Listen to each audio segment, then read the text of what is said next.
남달리 믿음이 좋은 어떤 사람이 랍비에게 불만스럽게 말했습니다. 나는 지금껏 하나님을 찬양하는 일에 온 정성을 다해왔습니다. 하지만 아무런 발전이 없습니다. 나는 역시 무식하고 재주 없는 시시한 놈일 뿐입니다. 이 말을 들은 랍비는 기쁜 표정으로 말합니다. 당신은 큰 축복을 받을 것이요. 자기 스스로 자신이 어떤 존재인지에 대한 지혜를 배웠소. 당신의 겸허한 태도가 바로 그것이요. 여기서 말하는 겸허란 무엇일까요?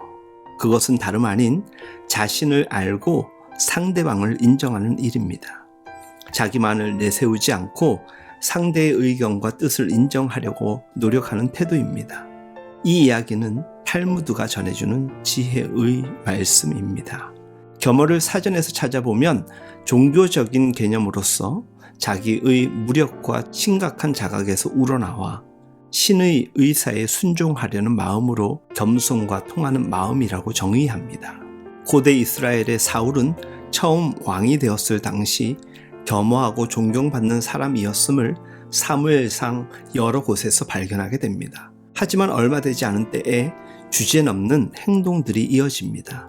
사울이 왕이 되었을 때 그의 나이는 40세였습니다. 왕이 된 지 2년이 되었을 때 사울은 3,000명을 택하여 2,000명은 자신과 함께 믹마스와 베델산에 있게 하고 나머지 1,000명은 요나단과 함께 베냐민 기브아에 있게 하였습니다.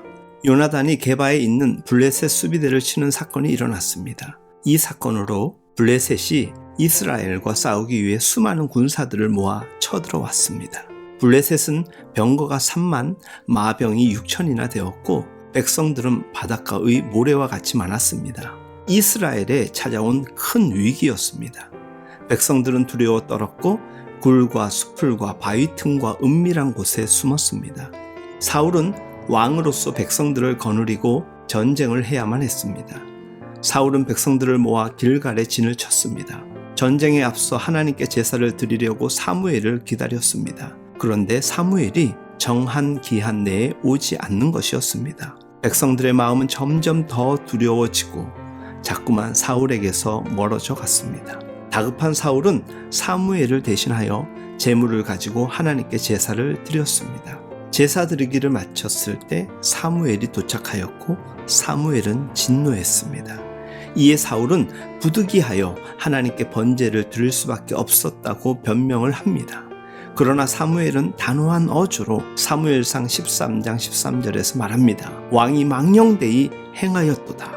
자신의 본분인 왕의 직분을 이용한 사울의 오만함은 제사장의 영역을 침범한 행위로 주제를 넘은 교만과 제약된 행동이었습니다. 사울은 왕이라는 자신의 존재감이 커가는 동안 오만함이 동시에 자라고 있음을 경계하지 못했던 것입니다. 이것을 교만이라고 한다면 겸손과 겸허는 그 방향에 있어 반대를 지향합니다. 이후 사울은 길갈에서의 시정을 받아들이지 않고 변명하며 책임을 떠넘기는 등 자신의 잘못을 가볍게 여기더니 결국 왕권도 잃고 여호와의 인정도 잃게 되었습니다.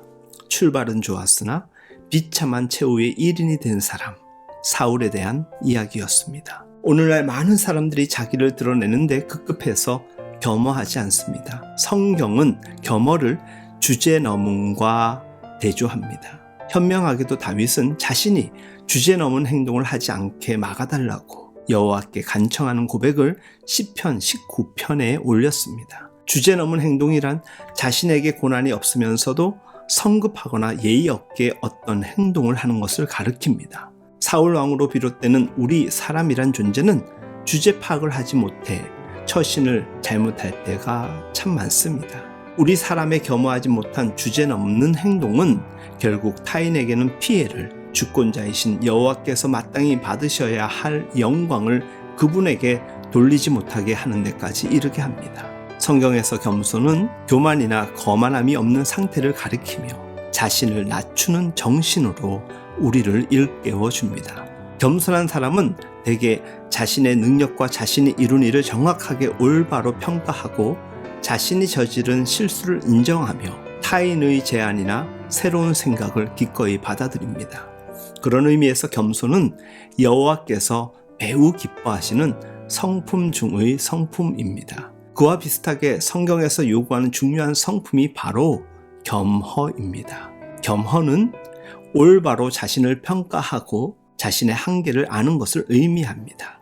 겸허에 해당하는 그리스어 원어는 자신의 한계에 대한 인식이 다른 사람을 대하는 방식에 나타나야 한다는 점을 강조합니다. 자기 자신이나 자신이 가진 특권을 지나치게 중요하게 여기는 행위, 부당하게 자신에게 주의를 이끄는 경우, 오로지 자신의 지위나 인맥이나 개인적인 생각만을 내세우면서 자신의 의견만을 주장하는 행위는 자신이 겸허의 선을 넘어 주제넘음으로 나타내어지는 행위임을 반드시 경계해야 합니다.